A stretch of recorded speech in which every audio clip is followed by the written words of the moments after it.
नमस्कार। एक ऐसी खबर जिसने दुनिया के सबसे ताकतवर लोगों की नींद उड़ा दी है। हम बात कर रहे हैं एप्स्टीन फाइल्स की। तो आखिर पर्दे के पीछे चल क्या रहा था? चलिए आज इस पूरे मामले की एक-एक परत को खोलकर देखते हैं। सोचिए जरा, न्यूयॉर्क शहर के बिल्कुल बीच में एक 7 मंजिला बेहद आलीशान घर। लेकिन जैसे ही आप दरवाजे पर पहुंचते हैं, दर्जनों नकली आंखें आपको घूर रही हैं। अंदर हॉल में एक दुल्हन का पुतला लटका है और ऑफिस में एक असली बाघ की डेड बॉडी रखी हुई है। नहीं नहीं, ये कोई हॉरर फिल्म का सेट नहीं है।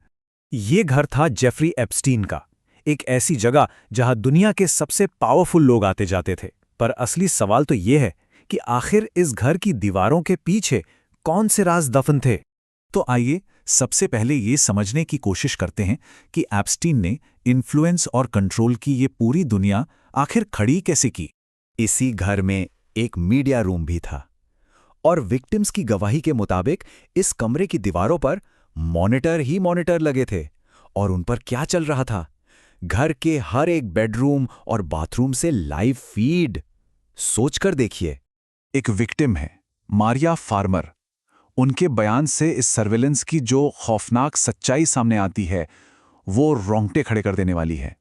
उन्होंने बताया कि जो लोग मॉनिटर कर रहे थे, वो बस यही दोहराते रहते थे, टॉयलेट, टॉयलेट, बेड, बेड। मतलब हर एक पल, हर एक हरकत पर नजर रखी जा रही थी। और सुनिए, ये सिर्फ हवा हवाई बातें नहीं हैं। जब एफबीआई ने रेड की ना, तो उन्हें छिपे हुए कैमरे मिले और एक तिजोरी भी मिली।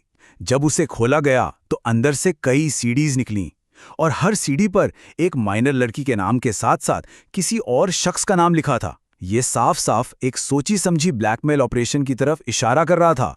तो सवाल उठता है कि सर्वेलेंस और ब्लैकमेल के जाल में आखिर फंसा कौन कौन? जो डॉक्यूमेंट्स हाल ही में रिलीज हुए हैं, उनसे कुछ ऐसे नाम सामने आए हैं जो हैरान कर देने वाले हैं। और ये कोई छोटा मोटा खुलासा बिल्कुल नहीं है। हम बात कर रहे हैं 30 लाख से ज्यादा पन्नों की। जी हाँ, यूएस जस्टिस डिपार्टमेंट ने इतने सारे डॉक्यूमेंट्स रिलीज किए हैं, इससे इस मामले की सीरियसनेस और स्केल का अंदाजा लगाया जा सकता है। और ये फाइल साफ साफ दिखाती हैं कि ये नेटवर्क कितना बड़ा और कितना फैला हुआ था। इसमें शामिल थे रॉयल फैमिली से प्रिंस एंड्रू, टेक वर्ल्ड के बड़े नाम जैसे बिल गेट्स और एलन मास्क, पॉलिटिक्स से डोनाल्ड ट्रंप। मतलब ये पावर के हर कोने तक फैला हुआ एक ग्लोबल एलीट नेटवर्क था। बिल गेट्स का केस देखिए। उन्होंने पब्लिकली कहा कि एप्स्टीन से उनका कोई बिजनेस रिलेशन या दोस्ती नहीं थी, मगर फाइल्स कुछ और ही कहानी बताती हैं। फाइल्स के मुताबिक वो 2011 के बाद कई बार मिले, एप्स्टीन के प्राइवेट जेट में भी उड़े, और तो और यही कनेक्शन उनके तलाक की एक बड़ी वजह बना। और एलन मस्क, जो पहले दूसरों पर सवाल उठा रहे थे, उनका खुद का नाम भी इन फाइलों में है। एक ईमेल में वो एप्स्टीन से पूछते हैं कि उनके आइलैंड पर सबसे वाइल्ड पार्टी कब होगी। काफी दिलचस्प है ना? लेकिन सबसे गंभीर परिणाम शायद ब्रिटेन के प्रिंस एंड्रयू को भुगतने पड़े। उन्हें एक विक्टिम को 12 मिलियन पाउंड का सेटलमेंट देना पड़ा और उनसे उनकी सारी रॉयल टाइटल्स भी छीन ली गईं। पर यह नेटवर्क सिर्फ अमेरिका या यूरोप तक ही सीमित नहीं था। इन फाइलों की जो सबसे चौंकाने वाली बातों में से एक है, वो है इसका इंडिया कनेक्शन। जी हां, इसमें कई बड़े हिंदुस्तानी नाम भी सामने आए हैं।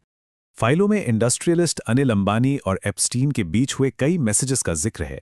इनमें अंबानी ट्रंप एडमिनिस्ट्रेशन तक पहुंच बनाने के लिए एप्स्टीन से मदद मांगते दिख रहे हैं। और सुनिए, यहां तक कि जिस दिन इंडिया के इलेक्शन रिजल्ट्स आ रहे थे, उस दिन भी उन्होंने एप्स्टीन से मुलाकात की थी। अंबानी के एक मैसेज में एक लफ्ज है जो सबसे ज्यादा ध्यान खींचता है, लीडरशिप। वो कहते हैं कि लीडरशिप चाहती है कि वो ट्रंप के एडवाइजर से मिलें। अब सवाल ये उठता है कि आखिर ये लीडरशिप था कौन? एक और बड़ा नाम जो सामने आया, वो है इंडिया के करंट मिनिस्टर हरदीप सिंह पुरी का। फाइल्स के मुताबिक उनकी एप्स्टीन से 3 बार मुलाकात हुई। उनका कहना है कि ये मीटिंग्स मिनिस्टर बनने से पहले हुई थीं। लेकिन एप्स्टीन ने उन्हें लिंक्डइन के फाउंडर से योर मैन इन इंडिया, यानी भारत में उनका आदमी कहकर इंट्रोड्यूस करवाया था। प्राइम मिनिस्टर मोदी का नाम भी आया है, लेकिन डायरेक्ट कम्युनिकेशन में नहीं। उनका जिक्र एप्स्टीन के एक ईमेल में है। एप्स्टीन ने बेसिकली क्लेम किया था कि पीएम मोदी की 2017 की इजराइल विजिट में उसकी सलाह का रोल था। हाँ, ये जरूर साफ कर दें कि दोनों के बीच किसी भी डायरेक्ट बातचीत का कोई सबूत नहीं है। तो इस पर भारत सरकार का क्या कहना है? सरकार ने इस पर काफी सख्त रिएक्शन दिया है। मिनिस्ट्री ऑफ एक्सटर्नल अफेयर्स ने इन सब दावों को एक कन्विक्टेड क्रिमिनल की फालतू की बातें कहकर पूरी तरह से खारिज कर दिया है। तो चलिए अब जरा इस मामले के बड़े सवालों की तरफ चलते हैं। क्या ये सब एक बहुत बड़ी साजिश का हिस्सा है? एक ऐसी साजिश जिस पर पर्दा डालने की कोशिश हो रही है? एप्स्टीन का काम करने का तरीका यानी मोडस ऑपरेंडी एक सिंपल 4 स्टेप प्रोसेस था। स्टेप 1, पैसों से पावर हासिल करना। स्टेप 2, उसी पैसे के दम पर एलीट लोगों को अपनी आलीशान दुनिया में अट्रैक्ट करना। स्टेप 3, फिर छिपे हुए कैमरों से उनकी कॉम्प्रोमाइजिंग एक्टिविटीज को रिकॉर्ड करना। और फाइनली स्टेप 4, इन्हीं रिकॉर्डिंग्स का इस्तेमाल करके उन पावरफुल लोगों को ब्लैकमेल करना और अपना इन्फ्लुएंस बढ़ाना। इतने बड़े ग्लोबल स्कैंडल में जिसमें दुनिया भर के पावरफुल लोगों के नाम हैं, सोचिए कितने लोगों को सजा हुई होगी। इसका जवाब आपको हैरान कर देगा। सिर्फ बस एक इंसान, एप्स्टीन के एसोसिएट घिस्लीन मैक्सवेल। और शायद इसीलिए आज भी इतने सारे सवाल हैं जिनके जवाब नहीं मिले हैं। जैसे जो 40% फाइल्स अभी तक रिलीज नहीं हुई हैं, उनमें आखिर है क्या? जिन लोगों के नाम आए हैं उन पर कोई लीगल एक्शन क्यों नहीं हुआ? और सबसे बड़ा सवाल, इतनी हाई सिक्योरिटी जेल में एप्स्टीन की मौत आखिर हुई कैसे? सुसाइड या कुछ और? और ये सब हमें इस कहानी के सबसे बड़े और सबसे परेशान करने वाले सवाल पर लाकर खड़ा कर देता है।